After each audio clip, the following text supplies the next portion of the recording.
Here's my delightful audience for the day. Gang, gang.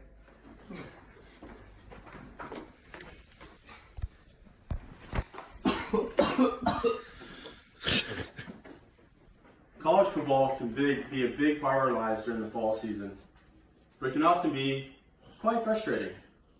Today, I will convince you to want several college football rules changed, such as the targeting rule, the fumbling out of the end zone rule, being down with no contact rule, and the 3-second spike rule. A lot of fans blame the refs for making bad calls, but in reality, they could be making the right ones. It may be the rule that actually needs to be changed. First, I'm going to talk to you about the targeting rule. The targeting rule is a very controversial rule that is designed to limit dangerous hits to players in the game.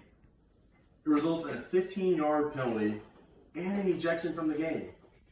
And if you commit the penalty in the second half, you can kiss your first half of the next game goodbye. According to SBNation.com, no player shall target and make forceful contact to an opponent with the crown of his helmet, nor should he hit an opponent in the head or neck area of a defenseless player. Now, to me, I believe ejection for making a bad hit is just wrong. A lot of teams, they lose their best players just because they make an invalid hit. In reality, I think they should be given a warning and the penalty without ejection to the first offense. And maybe the second offense, you can be ejected. This rule is overly broad and does not take into account intent. It does not take into account intent.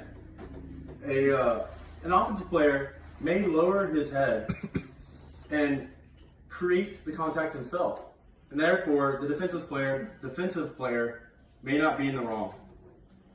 Now I'm going to talk to you about the fumbling out of the end zone rule. If a player from Team A fumbles the ball out of the end zone, Team B gains control of the ball and gets the ball off their own 20-yard line.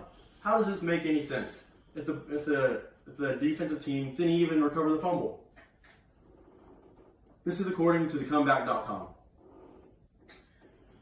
The rule we use everywhere else for fumbles is if you fumble out of bounds, the team that fumbled keeps the ball if it's not recovered first by the defensive team.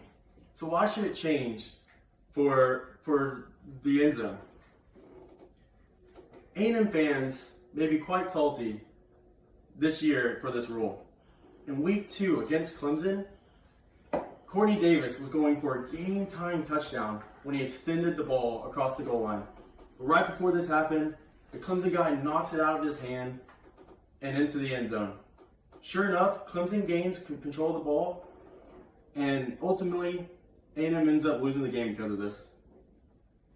Now I'm going to talk to you about being down with no contact rule. Any player who has the ball and touches the ground with his knee, elbow, or wrist and is not touched is still considered down. How does this make sense? According to BleacherReport.com, there are a lot of questions about this rule. Why is a player down when he or she touches the ground in open space? To me, when I think about examples, I think about a quarterback trying to elude the pocket and tripping over himself. Or maybe even a wide receiver making a wide open catch or wide open diving catch. Why can't they get up and keep running? This rule it conflicts the NFL rule. In NFL, if you're not touched down, you can just get up and keep running. And to me, NCAA punishes players for their effort for this rule and does not prepare them for the NFL at all. The last rule I really want to talk to you about is the 3-second spike rule. A player cannot execute a spike and to try to stop the clock if there are less than 3 seconds left on the clock. This can leave a devastating impact on teams who have no timeouts left and are trying to kick a game-winning field goal or a game-winning touchdown. When I think about this rule, I think about the 2012 Rose Bowl when Russell Wilson was trying to stop the clock with 2 seconds left, and no timeouts, he tried to spike the ball. And while the ball hit the ground with 1 second, time ran out because of this dumb rule. This rule does not affect a lot of games, but the games it does affect makes a big impact. So going back over the rules that we talked about, the targeting rule, in my opinion, should be given a warning first on your first offense and then ejected on your second. Next, for the fumbling out of the end zone rule, I think that the team that fumbled should get the ball back first, or get the ball back at the 1 yard line instead of handing the ball over to the other team. And instead of being down with no contact, why don't you change it like the NFL to where you have to be touched in order to be down? And lastly, the 3-second spike rule. If you spike the ball and there's 1 second left on the clock, why should the time run off? That just doesn't make any sense.